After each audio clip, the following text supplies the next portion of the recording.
Let's face it, when it comes to Goku's Ultra Instinct state and now his Mastered Ultra Instinct state, it is a transformation that is slowly making its way up on the hierarchy of Goku's transformations. But when we compare this transformation to Super Saiyan 4, which one was more epic, which one looked cooler, and which one had a bigger impact on the Dragon Ball fanbase? Well, to answer your thoughts, alrighty guys, it is Qaaman here today, and we are going to discuss all of this with JaxBlade, and we also have a little bit of a joke in comparing the Mastered Ultra Instinct state with another fictional character.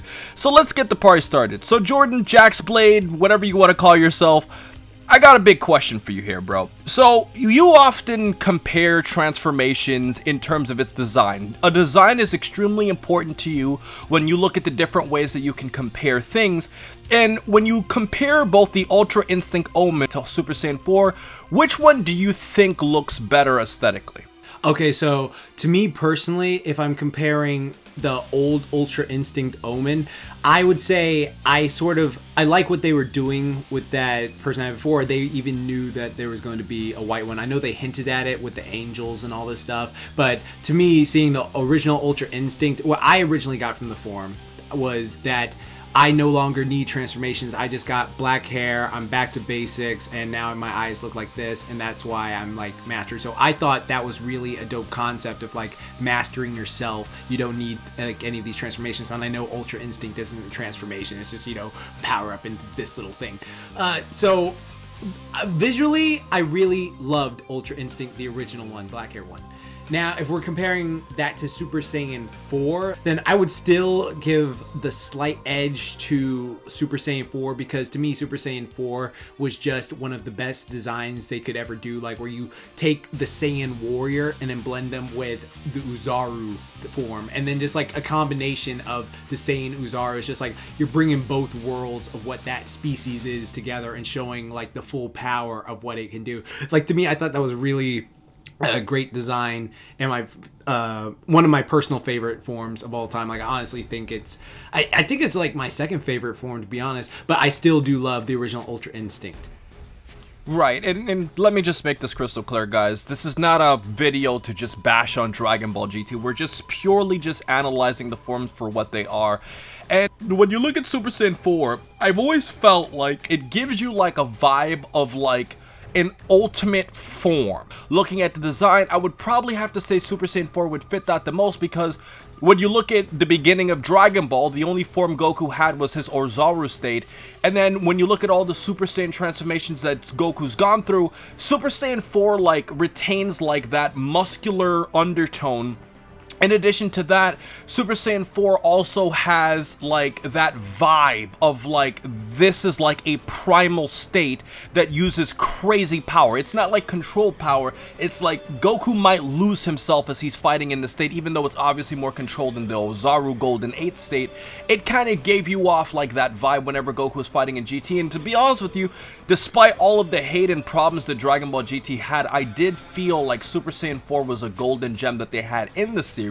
I know a lot of people really love Super Saiyan God and Super Saiyan Rose and Super Saiyan, you know, Blue, but like, I think it's because of, I've talked to several people about this. It's mainly they love the ki, the way the ki emulates in the body, like the way it looks like a flame and stuff like that. But if you took like the aura from Super Saiyan God and put that around Super Saiyan 4, like, I think that would completely just change people's mind. Like, oh yeah, that's different because the flames and stuff like that, the way it moves, the way it looks like, oh god, it's like heat. You feel the heat burning up with it. But that's my opinion. I think Super Saiyan 4 looks vastly like superior to most of the Super Saiyan forms. Right, and I do like how Ultra Instinct did have like that, you know, I guess you could say that very basic form of just having the black hair, but you have to talk about Mastered Ultra Instinct. So, there's a huge joke going around about Mastered Ultra Instinct and comparing it to Danny Phantom from the Nickelodeon series, and in many ways, JaxBlade actually has created a viral joke amongst the Dragon Ball community. So, Jax, would you like to inform us on what's going on here? Okay, so first of all, I want to say this really quickly. All right, I got to give a shout out to the person in my comment section who said this originally, because that's what made me just go off on it. Because originally, Danny Phantom was a show created by Butch Hartman, the guy who created Fairly Odd Parents, back in the day, Tough Puppy, all those shows that you've probably seen on Nickelodeon countless times. So he created this show called Danny Phantom. It was more of an action comedy show. And there was this character called Danny Fenton, whose parents were ghost hunters. And the premise of the show is, like, literally the intro tells you what the thing is. But he walks into this machine where, like, his parents were working on this ghost portal, and this, like, ghost portal just explodes on him. And when he wakes up, he now has ghost powers, and his hair turns snow white. He gets glowing green eyes. He can, like, walk through walls, disappear, and fly. He's much more unique than the other guy. So he's basically... When I saw the form, like I said earlier in the video, I thought Ultra Instinct Omen, I thought that was a really great form, like mastering, like, I don't need any more transformation in my eyes like this. And I knew they were going to do something else with it, but I didn't think, like, oh, white hair. And then they turned it into some Dragon Ball AF stuff. And to me, personally, when I first saw that, I wasn't pleased at all. I didn't think, this is just another palette swap. It doesn't look cool or badass as like Ultra Instinct did. I'm just like, okay, whatever. And so I made a video talking about this, and someone in the comments said, well, you know, he sort of pulled like a Danny Phantom going ghost. And so I was like, oh my god. And so I started watching like some more Danny Phantom, like just for nostalgia purposes. I was like, oh my freaking god. And I just started cracking up. So he's basically like transformed into the state. And the way he transforms into this state and like moves with his intangibility as a ghost, it was very similar.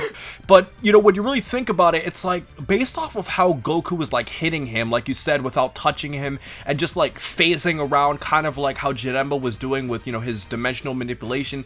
In many ways, it did kind of feel ghost-like. So in a way, a joke is actually somewhat becoming a reality, and I can definitely see why the community is creating all of these memes. So if there's one more segment I wanted to have with you guys about in this conversation, is we got to talk about the long-lasting impact here. So it makes me wonder, if we can predict the long-lasting impact of Ultra Instinct Goku, so if we combine Ultra Instinct Omen with the Mastered Ultra Instinct state, and if we compare this to Super Saiyan 4, which transformation do you feel has a longer lasting impact? Super Saiyan 4 surprisingly doesn't really have any major feats.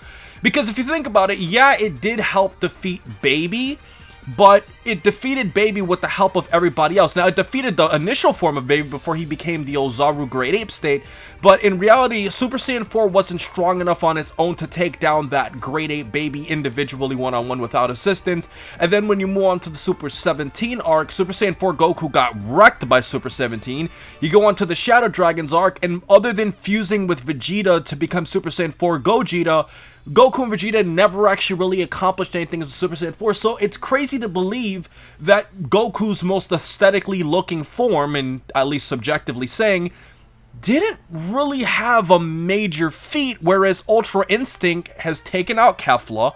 It's definitely fought against Jiren, and Ultra Instinct already has a greater, longer lasting impact than Super Saiyan 4 does.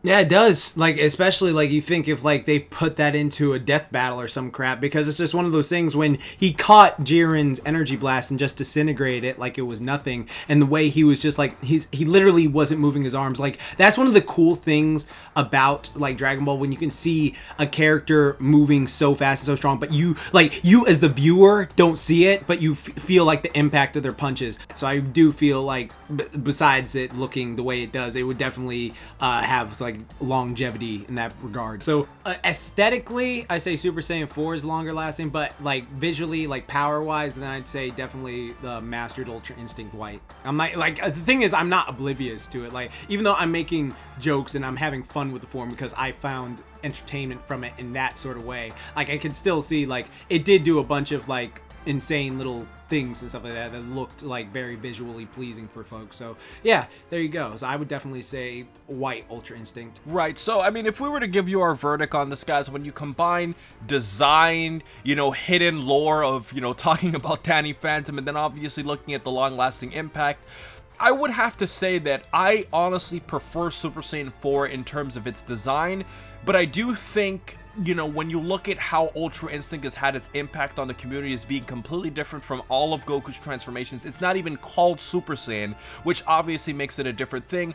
I would probably have to say I honestly enjoy the Ultra Instinct more, but I will say that I do appreciate the fact that GT at least gave a different vibe with Super Saiyan 4 and giving it more of a primal power. With everything else said, guys, the conversation doesn't end here. Is obviously the comment section is where you're going to share all of your thoughts, and I do also appreciate a lot of you guys for giving me feedback into making my points and analysis in this video today. As I looked at the community tab, saw a lot of your points, combined it with my own, and I also brought on JaxBlade for this fun conversation. So with everything else said, please remember to rate, comment, and subscribe. And remember, as I always say, to have a great day, guys. And don't forget to check out JaxBlade in my description. And Jax, thank you so much for coming on today, bro. Thank you for having me, bro.